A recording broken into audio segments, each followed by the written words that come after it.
निखिल सदगीर गावाकडचा आहे. त्याची सकाळ जिम मारत किंवा मोबाईल बघत नाही होत सिटीतल्या पोरांसारखी. ती कामापासून होती. सकाळी उठलो, गाईंला चंदी भिजवली. आता लई वेळ झाला, म्हटलं आता गाई वगैरे धुवून घेऊ.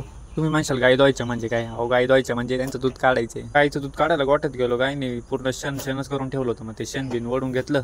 आपल्या गाईचे दूध काढायची स्टाईलच वेगळी. गुडघ्यात बादली धरायची, मग गाय धुवायची. ते काय माहिती का, तुमच्या भाऊची हाईट आहे कमी आणि गायची हाईट आहे जास्त, त्याच्यामुळे गाय धुवून झाली. गोठ्याच्या बाहेर पाहत होतं, पाऊस चालू झाला. म्हटलं आता भिजत जायला लागत आहे. दूध किटलीत भरलं आणि वैभवची वाट पाहत बसलो रस्त्यावर. तो काही आहे ना, अर्धा तास झाला. तो आला, त्याला म्हटलं काय रे एवढा वेळ झाला? तो म्हणतो अरे झोपच नाही झाली. अरे म्हटलं 8 वाजले, आता कवर झोपतो? डेअरीवर जायचा रस्ता असा आहे ना, रस्त्यात खड्डे का खड्ड्यात रस्ता आहे तेच कळत नाही. सारखी गाडी सरकती, इकून तिकडं तिकून इकडे. एवढ्यात आपले विशाल भाऊ दिसले. त्यांना म्हणले शिर्डीवाल्यांच्या पालखीची गाडी का बरं उभी? संध्याकाळी आहे वाटतं जेवण बिवण. मग तो म्हणतो नाही रे, जाणार आहे ती लगेच. जाऊ दे म्हटलं, काय मग प्लॅन नाही गेला आपला संध्याकाळचा. डेअरीवर पोचले, एवढी गर्दी पण म्हटलं आता आपला नंबर कधी लागायचा. एवढ्यात नितीन भाऊ हात वरती करून म्हणतो हा आले बघा, आज टायमिंग आली.